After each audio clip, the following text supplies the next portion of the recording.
আমার নিজের গায়ের মাঝে আগুন জ্বালাই দিতে চাইছি। ক্যাম্পাসে যাওয়ার দ্বিতীয় তৃতীয় সেমিস্টার পর আমি বুঝতে পারি যে আমাদের সেক্টরটা এমন যে এখানে হচ্ছে হাতে কলমে কাজ শিখলে বেশি হয়। চাকরিটা আমার ছিল জুলাই যখন আন্দোলনটা ঘটে না, প্রথম জুলাই আন্দোলনটা হয়, আমি টিএসসিতে ছিলাম, এত মেডিসিন খাচ্ছিলাম, কোনো কাজে দিচ্ছিল না। তো এই 3-4 মাস আমার সংসার কিভাবে চললো, আমার মা হচ্ছে কি করে চুলের মাধ্যমে ক্যাপ বা টুপি বানায় না। আমি RTVতে এই কারণে একটা অ্যাওয়ার্ডও পাইছিলাম 23 সালে। একজন ঢাকায় যদি ভিক্ষা করতাম ভাই 50-60 হাজার টাকা মাসে ইনকাম করতে পারতাম।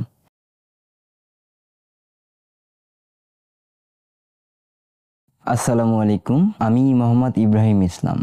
আমার বাসা দিনাজপুর জেলা পার্বতীপুর থানার উত্তর চৌহাটি গ্রামে। আমরা 2 ভাই 1 বোন। আমার বাবা একজন ডেইলি লেবার রাজমিস্ত্রির কাজ করে, আমার মা গৃহিণী, বাসাতেই থাকে। আমি বুঝ হওয়ার পর থেকেই দেখি আসলে আমি এরকম, আমি স্বাভাবিক মানুষের মতো না। তো আমি তখন আমার আম্মাকে জিজ্ঞেস করি আমি কেন এরকম। মা বলল, বাবা দেখ, তোর জন্ম থেকেই এমন, ডাক্তার বলেন, কবিরাজ অনেক কিছু যেটা আসলে বলছে সেটাই করছে, তারপরও আসলে ঠিক হয়নি।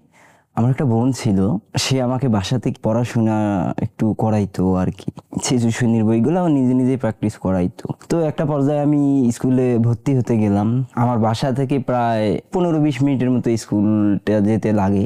তখন কি করতো আমার মা বা আমার বাবা কিংবা আমার বোন, এরা আমাকে আসলে প্রতিদিন স্কুলে নিয়ে যাইতো, নিয়ে আসতো। মানে আমি লেখালেখি ছাড়াই আসলে ক্লাস 1 থেকে 2 উঠলাম। তো আমার মা হচ্ছে বইয়ে যেটা ছিল ওইটা কোনো রকম আসলে লিখতো, মানে দেখে দেখে সেম ভাবে। আমি শুধু জাস্ট দেখতাম যে কিভাবে লিখতেছে। তো একটা পর্যায়ে এইভাবে করতে করতে আমি লেখালেখিটা না শিখে যাই। তখন কিন্তু আমি জানি না কিভাবে যে আমার টুলের সিস্টেমটা হয়ে যায়। আমি টুলের মাধ্যমে ভর দিয়ে চলাচল করি। এই যে 15-20 মিনিটের রাস্তাটা, তো আমার যাইতে কিন্তু 30 থেকে 40 মিনিট সময় লাগতো। আমার অনেকজনে আসলে বলতো যে এত পড়াশোনা করে কি হবে, বা আমার বাবা বললো কোনো সমস্যা নাই, যেভাবে হোক আমি ম্যানেজ করে নেব। সবাই খেলতো, আমি আসলে খেলতে পারতাম না। তখন আমার ব্যাঙের মতো লাফ দিয়ে চলাচল করি, তো আমার সেইভাবে এটা এত দূর যাওয়া, মানে বাসা থেকে ওদের কাছে এটা আসলে পসিবল হইতো না। আর মাও তো অনেক ব্যস্ত ছিল, বিভিন্ন কাজ করতো আশেপাশের। আমি কিন্তু মোটামুটি একটু ফুটবল খেলতে পারি, যে বেগি বলেন বা শট দিতে পারি। তো এলাকার একটু আমার থেকে 2-3 বছরের সিনিয়র হবে ওই সময়েরই, তারা খেলতেছে, আমি ওদের সাথে খেলতে যাব। ওরা আমাকে নিচ্ছিল না প্রথমে, তারপরও অনেক বলার পরে নিচ্ছে। তো আমি গোলকিও ছিলাম আবার বেগিও ছিলাম। ওরা আসলে গোল দিতে আসে, আমি বলটা আসে শর্ট দিয়ে অন্য জায়গায় দিয়ে দেই, মানে আমাদের বারের সাইড দিয়ে চলে যায় আমার পায়ে লাগার পর। আমি তো বলতেছি এটা গোল না, যেটা লিগেল সেটা লিগেই নেই। এক পর্যায়ে যে ওই পাশের ছেলেটা গোল দিছিল কিন্তু গোল হয়নি, ওই ছেলেটা আমাকে ধরে আসলে ওখানে মারে। এখন আম্মুরে বলি, আমার আম্মু আবার আমারে গালি দেয় যে তোর তো ওখানে যাওয়া উচিত হয় নাই, তুই খেলতে পারবি ওদের সাথে, ওরা হচ্ছে ভালো ছেলে। তো তারপর আমি কি করছি, বাসার মধ্যে রুমের মধ্যে গেট লাগাই দিয়ে আমার নিজের গায়ের মাঝে আগুন জ্বালাই দিতে চাইছি। 2-3 বার চেষ্টা করছিলাম। আমি শুনছিলাম বড় আব্বুর কাছে, মানে যারা ওইভাবে মারা যায় তারা আসলে জান্নাত স্থান পায় না। তার কিছুক্ষণ পরে আমার আম্মু আসে, বলে যে কান্নাকাটি কেন করতেছিস। তখন আমি ক্লাস 4-এ ছিলাম। তো আমার হয়েছিল কি, একটা ওই যে কলম দিয়ে একজন আমার হচ্ছে এই যে হাঁটুর এই জায়গায়, তখন তো শর্ট প্যান্ট চলতো, হাফ প্যান্ট পরতাম, এইখানে হচ্ছে মারি দিছিল, মানে একদম ঢুকাই দিছিল। কেউ যদি শক্তিতে না পারে কিন্তু তার ইচ্ছা শক্তি একটা বলে যে এই কাজটা তুমি করো, তখন আমি করি কি, আমিও ঘুতাটা দেই। তো যার কারণে হচ্ছে আমাকে অনেক বকাবকি খাইতে হয়। তো এক সময় আমার ওই বিচারটা আসলে আমার বাসায় চলে গেছিল। তারপর এক পর্যায়ে এভাবে চলতে চলতে সমাপনী পরীক্ষা দিলাম।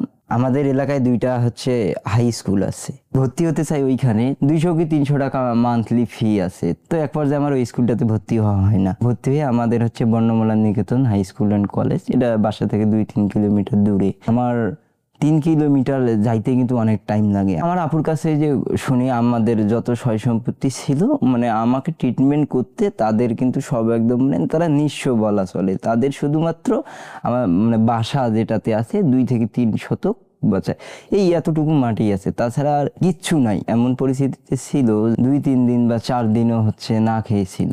তারপর থেকে কিন্তু আমি পড়াশোনাটা এত মানে পরিমাণে ফোকাস দিই যে আমার বাবা মারে আমি একটু সুখ বা শান্তিতে থাকতে পারি। আর আমার বাবা আমাকে একটা কথা বলতো যে আমার যত কিছুই হয়ে যাক আমি তোকে পড়াবো। আমার বাবার প্রথম থেকেই স্বপ্ন ছিল আমাকে ইঞ্জিনিয়ার বানাবে, কম্পিউটার ইঞ্জিনিয়ার। আমার বাবা যখন কাজ করে আসে না, রাতের বেলা যখন উনি ঘুমায়, পা নিজে নিজে হচ্ছে খাটের মধ্যে ইয়া করে। আমি তো বুঝতে পারি তখন আমি অনেক বড় হয়ে গেছি যে এটা পেইনের কারণে ইয়া হচ্ছে প্রতিদিন। ইভেন আমার বাবার যদি 102-3 জ্বরও থাকতো, তো আমি সকালবেলা উঠেই দেখি যে নাই, আমি মারে জিজ্ঞেস করি যে আব্বাই কই গেছে, তোর আব্বা তো কাজে চলে গেছে। এটা 1 দিন 2 দিন না, প্রায় দেখি যত জ্বরই থাকুক না কেন উনি পরের দিনে উঠে কাজে চলে যাবে। তারপর কি হলো, আমার এসএসসি পরীক্ষা হইলো। আমি রেজাল্ট খুব একটা ভালো করতে পারি না এবার। আমি হচ্ছে 3.49 পাই। এটা হচ্ছে 2017 সালে। আমাদের সময় প্রবলেমটা ছিল এমন, কোনো একটা সমস্যার কারণে সবারই হচ্ছে রেজাল্টটা প্রচুর পরিমাণে খারাপ হয়ে যায়। তা আমাকেও তো ইঞ্জিনিয়ারিং পড়তে হবে, কিন্তু অনেক ব্যয়বহুল। আমি কম্পিউটার নিয়ে পড়তে যাই, কিন্তু আমার আসে হচ্ছে সিভিল, তাও আবার ফেনীতে, অনেক দূরে। আমাকে হচ্ছে বাইরে পাঠানো, আমার বাবা মা কোনোভাবে আলটিমেটলি ভরসা পায় না। ভাবলাম যে আমাকে বাইরে ভর্তি হতে হবে। আমার বাপরে বলছে যে আমি ওখানে ভর্তি হব, এখন আপনি ভর্তি করাবেন কি না। আমি এমনও কথা বলি যে হচ্ছে আমাকে যদি ওখানে ভর্তি না করান তাহলে আমি কিন্তু এখানেই শেষ, পড়াশোনা আমি করবো না, বাদ দিয়ে দিব। স্বপ্ন দেখাইলেন যে হচ্ছে ইঞ্জিনিয়ার হতে হবে। চাইলেই মানুষ পারবে, কোনো কাজ শুরু করলে কিন্তু শেষ এটা হবেই। তা আমার বাপ কচ্ছে ঠিক আছে আমি দেখি। আমার মায়ের আসি কই যে ওই দিনে রাতে মানে কি আমার ভর্তি হবে না দিনাজপুরে। তারপর আমার বাবা রাতের বেলা যে কি হইলো, যে বললো কালকে ভর্তি হইতে যাব। ওটা 22শে হচ্ছে মে ছিল। আমাদের হচ্ছে ক্যাম্পাসটা ছিল Dinajpur institute of science and technology, এইখানে গেলাম। তো ওখানে যাওয়ার পর হচ্ছে ওখানে লিঙ্কটা পাইলাম কিভাবে, একটা বড় ভাই ছিল, উনি হচ্ছে সরকারি পলিটেকনিকে পড়তো, ওনারে বলছিলাম। ওগুলাতে একটা সিস্টেম চলে কি, যে আমি যদি কোনো স্টুডেন্টের ভর্তি করাইতে পারি তাহলে কিন্তু অবশ্যই বেনিফিট পাবো, ন্যূনতম 10K বা একটা অ্যামাউন্ট দেয়। আমি পরে শুনতে পাচ্ছি যে ওখানে আপনি চাইলে 500 টাকা দিয়েও ভর্তি হতে পারবেন সর্বনিম্ন, সর্বোচ্চ 2,500 টাকা, এর বেশি লাগবে না। আর বাকি যেটুক থাকে 10,000 বা 12,000 টাকা নেয়, এটা যে ভর্তি করাবে ওর উপর মেসেজ করবে। ও যদি টাকা নেয় তাহলেই সম্পূর্ণ টাকা দিতে হবে। তো ভর্তির হয়ে প্রিন্সিপাল স্যার ছিল, ওনার সাথে যোগাযোগ হইলো। তো এক বড় ভাই আসলো, ম্যাচের জন্য ওনাকে ডাকলো প্রিন্সিপাল স্যার, কচ্ছে কোনো সমস্যা নেই স্যার, আর যখন ও আসবে তখনই করা যাবে। যখন আমার ক্লাস হবে 2-3 দিন বাকি আছে, আর আমার কলেজ থেকে কল দিল। তো আমি ওরে কল দিলাম, ও আমার আর কল রিসিভ করেন। এক পর্যায়ে কল রিসিভ করলো, কয় যে ভাইয়া যে ম্যাচটা ছিল ওইটা তো আপনার বুক হয়ে গেছে, কোনো সিট নাই। ক্লাস অলরেডি চালু হবে তার একদিন আগে একটা আমাদের গ্রুপ ছিল, তো ওখানে আমি একজন দেখি যে হচ্ছে সিট ফাঁকা হবে ম্যাচে, ওই সিট ফাঁকা হবে, ওখানে আমি হচ্ছে কমেন্ট করলাম। তারপর কিন্তু আমি ওই ছেলের সাথে যোগাযোগ হয় আমার, হওয়ার পরে আমি একদিন আগে চলে যাই দিনাজপুরে। আমার বাবা আমাকে গিয়ে রাখি আসে। তো যাওয়ার পর আমি দেখি কি যে ওটা ম্যাচ এখনো চালুই হয়নি। একটি ছেলে আছে যে ফোন দিছিল, ও আর হচ্ছে কেবল গেট টেট এগুলো লাগাচ্ছে নতুন ভাবে। আচ্ছা হোক, ওই রাতটা ওখানেই ছিলাম। থাকার পর তো মনে হচ্ছে ওখানে আমার থাকা ভাল লাগতেছে না, একা হঠাৎ করে যেহেতু গেছি। আমি চাচ্ছিলাম যে আমি অন্য কোথাও উঠবো, কিন্তু ওই ছেলেটা এখন আমারে বলে, যে ম্যানেজার ছিল, যে ভাইয়া এখানে তো ঝামেলা হচ্ছে, আপাতত এখানে কারোই থাকা হচ্ছে না, তাইলে আপনি চলে যান। আমি কলেজের সাথে যোগাযোগ করলাম। তারপর তারা আমাকে 1 থেকে 1.5 মাস কলেজের এমন একটা জায়গায় ছিলাম, মানে এটা হচ্ছে ওয়াশরুম, এর পাশে হচ্ছে মেয়ে মানুষের কমন রুম, তার সামনে হচ্ছে লাইব্রেরি। ক্লাস করার পর দিনের বেলা আমি ওখানে কোনো রেস্ট নেওয়ার টাইম পাইতাম না বা থাকতেই পারতাম না, যতক্ষণ পর্যন্ত কলেজ শেষ হইতো না। ওগুলো কলেজ 2 শিফটে চলতো। থাকতে থাকতে তারপর কি হইলো, যে ছেলের এই যে মেসে উঠছিলাম, আবার কিন্তু আমি ওখানে যাই। 2 দিন থাকলাম। আমি যে রুমটাতে থাকি ওই রুমে একটা ভাইয়া ছিল, সে হচ্ছে ইন্টারে পড়তো, প্রচন্ড পরিমাণে নেশা করতো ভাইয়া, প্রচুর পরিমাণে।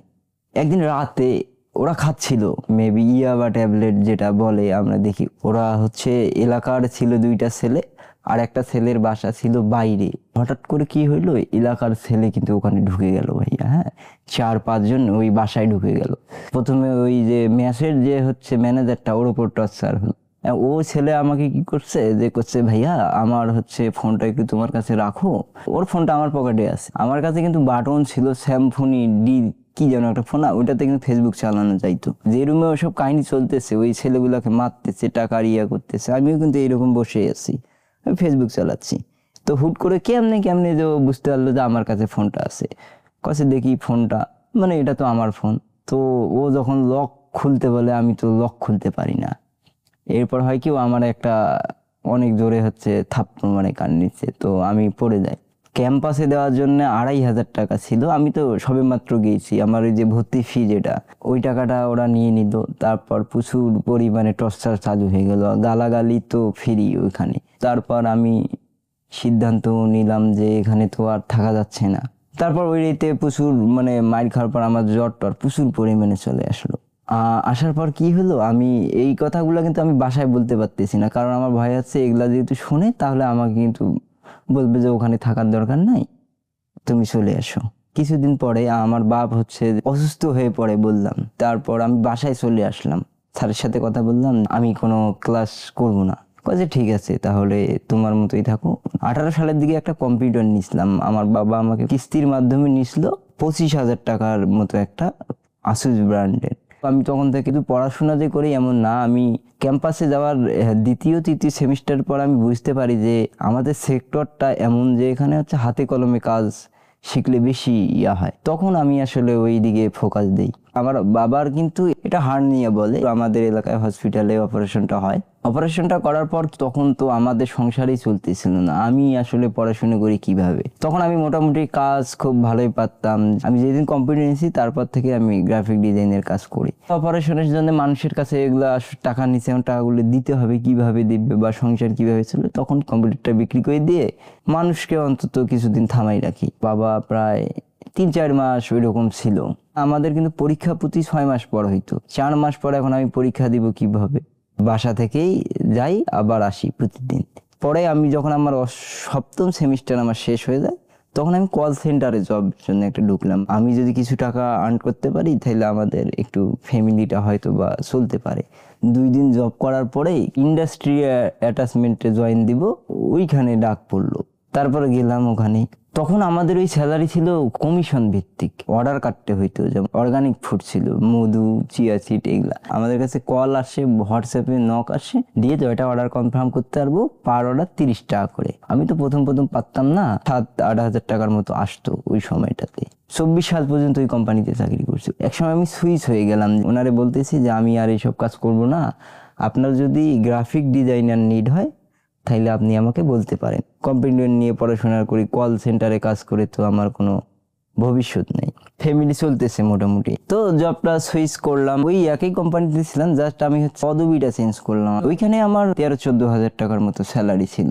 চাকরিটা আমার ছিল। জুলাই যখন আন্দোলনটা ঘটে না, প্রথম জুলাই আন্দোলনটা হয়, আমি টিএসসিতে ছিলাম। কোনো একটা কারণে হঠাৎ করেই তো মারামারি চালু হয়ে যায়। এমন একটা পরিস্থিতির মধ্যে পড়ে গেছি যে না দৌড়াইতে পারতেছি না কি। তারপর ওখান থেকে আমরা আসলাম কিছুক্ষণ পরে, আমি আর আমার একটা ভাই সহ গেছিলাম একটু ঘুরতে। ওই দিন আসার পর আমি 7 দিনের ব্রেক নিলাম, ছুটি, যে মানে আমার একটু ছুটি লাগবে। আমার বাসা থেকেও বারবার ফোন দিচ্ছিল যে অনেক সমস্যা হচ্ছে, তুই বাসায় চলে। আমি ওই দিনে কিন্তু বাসায় চলে গেছি। 7 দিনের পরে 8 দিনের দিনে চিকন জ্বর চালু হয়ে গেছে, মানে একবার দুপুরে আসে একবার রাতে আসে। এত মেডিসিন খাচ্ছিলাম, কোনো কাজে দিচ্ছিল না। 2 মাস হয়ে গেল, আমাকে অফিস থেকে 1 মাস ছুটি দিছিল। মেডিসিন নেওয়ার পরে একটু ঠিক হইলাম। আমার জ্বরটা যখন সারে গেল তখন আমি আর একটা প্রবলেম ফেস করলাম, সেটা হচ্ছে পাইলসের প্রবলেম। পাইলসের প্রবলেমটা হওয়ার পর মানে আমি বাঁচবো না এইরকম পরিস্থিতি আমার। ওখানে আমার 2 মাস চলে গেল, পরে অপারেশন হয়। স্বাভাবিক মানুষ হলে ঠিক ছিল, কিন্তু আমার জন্য, আমি তো সবসময় বসেই থাকি। তারপর আল্লাহর রহমতে আমি ওই জায়গাটা থেকে উঠে আসি, আমার চাকরিটা ওখানে চলে গেল, দুর্ভিক্ষর মধ্যে চলে গেলাম। আমার বাপ তো ওইরকম কাজ কাম করতে পারে না। কেন? কারণ উনি যদি আজকে কাজ করতে যায়, যে টাকা ইনকাম করবে আগামী 7 দিন তার ডাবল টাকা ব্যয় করতে হয় ওষুধের পিছনে। তো এই 3-4 মাস আমার সংসার কিভাবে চললো, আমার মা কি করে, চুলের মাধ্যমে ক্যাপ বা টুপি বানায় না, এগুলা বানার কিন্তু কোম্পানি নতুন গেছে, ডেইলি মানে 50-60 টাকার মতো পায়। তো তারপর আবার আর একটা আমার চাকরি হয় আমাদের এলাকার ওই জায়গায়, প্রোডাক্ট আইটেম ই-কমার্স ওয়েবসাইটে। আমি ওদের পোস্টার ডিজাইন করি, ভিডিও এডিটিং এর কাজ করি। আমার বর্তমান স্যালারি 10K এর মতো পাই ভাইয়া। আর একটা কোম্পানির আমি আদার্স কাজ করি, 3-4 হাজার টাকার মতো আসে। মানে ওখানে আমার কাজের উপর ডিপেন্ড করে। বাংলাদেশের মধ্যে ন্যূনতম 43,17,000 প্রতিবন্ধী আছে, একটা জরিপে দেখা গেছে 22-23 সালে। তার মধ্যে উচ্চ মাধ্যমিক এবং মাধ্যমিক পাশ করছে 17-18 লাখ স্টুডেন্ট, সব ফিজিক্যাল ডিজেবল। এরা আমাদের দেশের তো একটা সম্পদ, কি যাদের যে যোগ্যতা আছে সে অনুযায়ী যদি তাদেরকে অবস্থান করে দেয়, আমাদের দেশেরও উন্নয়ন হচ্ছে, তাদের ফ্যামিলি চলবে। ছোটবেলা থেকে শুনছিলাম যে তুমি যদি ডিপ্লোমা পাস করতে পারো কিংবা উচ্চ শিক্ষায় শিক্ষিত হইতে পারো, সরকার কিংবা কোনো প্রতিষ্ঠান তোমাকে নিজে থেকে ডেকে নিয়ে যাবে। কিন্তু বর্তমান ভাই বিশ্বাস করবে না, ইন্টারভিউ দিতে গেলে ওরা আমাদের টাইমই দেয় না। তাহলে আমাদের দেশের উন্নয়নটা হবে কিভাবে? বাংলাদেশের যত প্রতিবন্ধী ব্যক্তি আছে, আমার একটা পেজ আছে, আপনারা চাইলে ওখানে দেখলে বুঝতে পারেন আমি প্রতিবন্ধী ব্যক্তিদের নিয়ে কাজ করি। আমি RTV-তে এই কারণে একটা অ্যাওয়ার্ডও পাইছিলাম 23 সালে ভাইয়া। যে কোনো গার্মেন্টস হোক, যে জায়গায় হোক, চাইলেই একটা করে পদ প্রতিবন্ধী ব্যক্তিদের জন্য বরাদ্দ করা যায়। তার যোগ্যতা অনুযায়ী সে লিখতে পারে, ওই কাজ দিবে। তারা যদি না চলতে পারে, তাদের কি করতেছে, তারা ভিক্ষা করতেছে, অনেকে মনে করেন সুইসাইডের মতো কার্যক্রম চালু করে। তো আমার মনে হয় আমাদের দেশের সরকার এবং যারা বড় বড় ইন্ডাস্ট্রি কোম্পানি চালান তাদের একটু এই বিষয়ে ভাই সুনজর দেওয়ার দরকার। 46,17,000 যেখানে প্রতিবন্ধী ব্যক্তি আছে, এরা যদি বসে খায় একটা দেশে, তাহলে কি পরিমাণে একটা দেশের ক্ষতি হইতে পারে আপনারা নিজেরা একটু ক্যালকুলেট করে দেখবেন। আমি আমার নিজের দিক থেকে বুঝতেছি যে আমি এত দূর আসছি, যে পরিমাণে কষ্ট করে এই পর্যায়ে আসি, যদি ভালো কিছু না হয় বা হতাশার মুখ, স্ট্রাগলের যতটুকু গল্প শুনাইলাম না, তার থেকে এখন আমি বেশি হতাশ হই। রিসেন্ট আমি ডিপ্লোমা পাস করার পর চাকরি করা অবস্থাও আমি আবার সুইসাইডের অ্যাটেম্প নিয়েছিলাম ভাই। চাকু আমি প্যাডের মধ্যে ঢুকে দিতে চাইছিলাম। বর্তমান আমি যে পরিস্থিতিতে আছি না, আমার কি মনে হয় জানেন ভাই, যে এখন পড়াশোনা না করে অন্য 10 জনের মতো যদি ভিক্ষা বা অন্য কিছু করতাম, তাহলে আমার অনেক টাকা পয়সা থাকতো, আমার ফ্যামিলি নিয়ে একজন ঢাকায় যদি ভিক্ষা করতাম ভাই 50-60 হাজার টাকা মাসে ইনকাম করতে পারতাম। তো এতটুকুই, সবাই আমার জন্য দোয়া করবেন, আমি যেন জীবনে ভালো কিছু করতে পারি, আমার বাবা মার মুখ উজ্জ্বল করতে পারি এবং আমি প্রতিবন্ধী ব্যক্তিদেরকে নিয়ে যেন কাজ করতে পারি সামনে। সবাইকে ধন্যবাদ এত সুন্দর একটা আয়োজন করার জন্য, আমাকে এখানে ইনভাইট করছে, আমি আমার মনের কথাগুলো বলতে পারলাম। সবাই ভালো থাকবে, সুস্থ থাকবে। আসসালামু আলাইকুম।